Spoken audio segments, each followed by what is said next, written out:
Hi everyone, today I'm doing a quick flip through of this book for part of our homeschooling journey. It is called Context Clues and Figurative Language, 35 Reading Passages for Comprehension. It's from Scholastic and I got it on amazon.com.au for $7.60. I literally ordered it a day and a half ago and it arrived today, so that's really handy when you need something ASAP. So it is for grades 4 to 8. So I wanted something for my eldest child who is grade 8, but I wanted something not too heavy. He's not a huge reader. But I wanted to be able to, I guess, because he reads so independently now, I wanted to be able to figure out where his comprehension's at. I don't necessarily sit with him and listen to him read that often anymore because he is independent and older. So I thought this was something quick and easy for him to be part of his homeschool week, and just making sure that he is comprehending and working on his comprehension. So yeah, it's actually quite thin, but I mean, it was $7.60 and has 35 reading passages. So I think you can get it on Kindle, but for $7.60, I always like having the harder cover and just having the book itself anyway. Let's have a quick flip through. So for independent class or homework, short, high-interest, non-fiction passages, repeated practice of key skills. That's exactly what I wanted, really, just to look at his comprehension. Okay, so we've got using this book.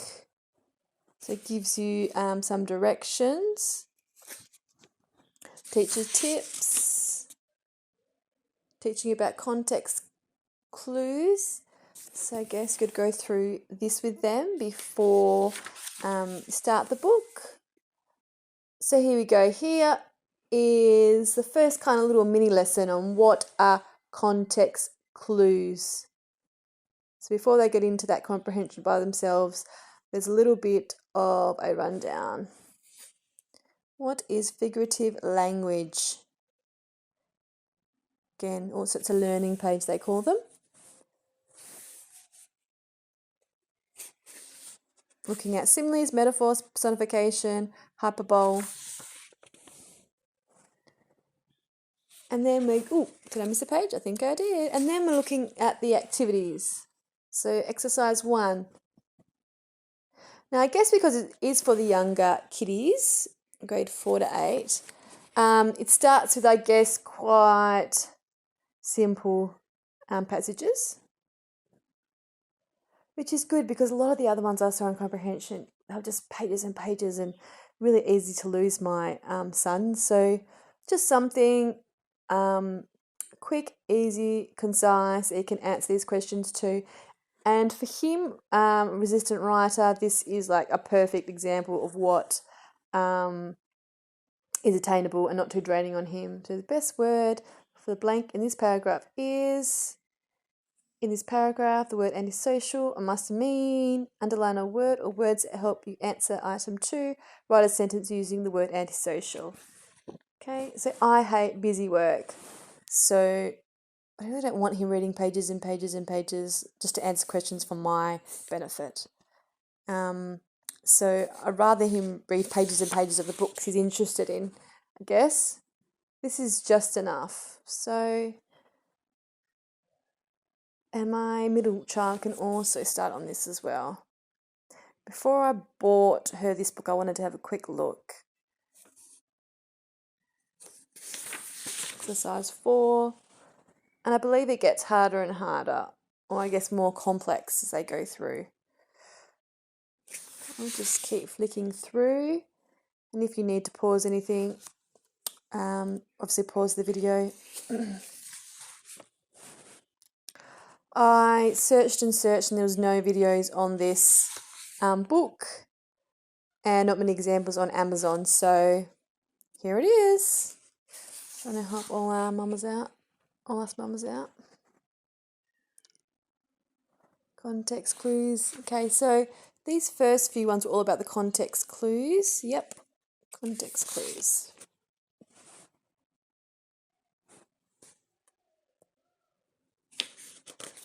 This is something obviously that I can set him quite independently to do. He's not going to look at it and be like, oh my God, Mum, what are you getting me to do?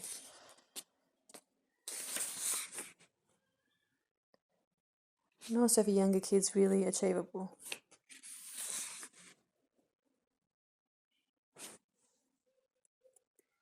And as I said before, there are heaps of other comprehension books, but really they were really quite long and, well, they look long and tiresome.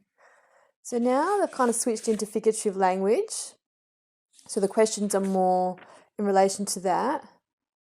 So the underlined words in this paragraph are examples of figurative language called, these words suggest, find and underlined another example of figurative language in this paragraph. This example is called, write the meaning of the second figure of speech in your own words. So just 5 quick questions, a little paragraph. That's really perfect for what we're looking for.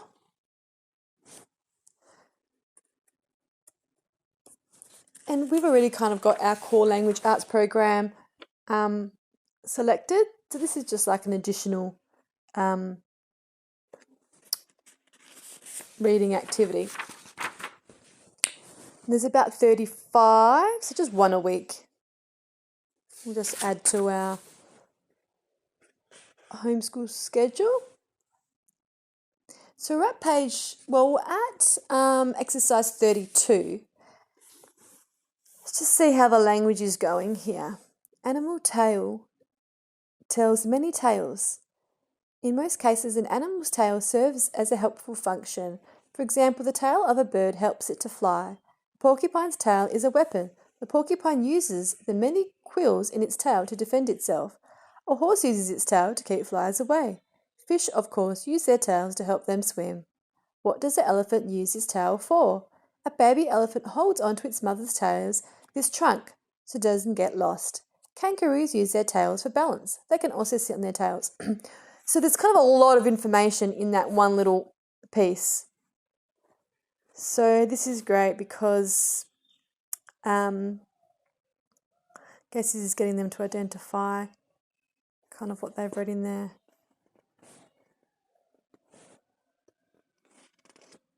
Because kids can sometimes read and they can say it out loud, but whether they understand it, they can pick apart what they've read.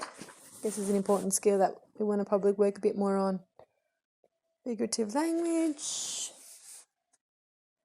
So even though we're getting to kind of the last, this is the last exercise, it's still really kind of small and concise.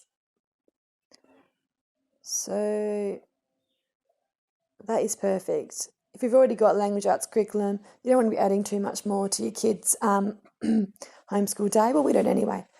We have a really busy homeschool life and we're out a lot so in the community, homeschool community, so we prefer not to overload the kids on kind of busy work. Context clues. This is the assessment at the end. So I guess you can always use this to show your mods. Figurative language.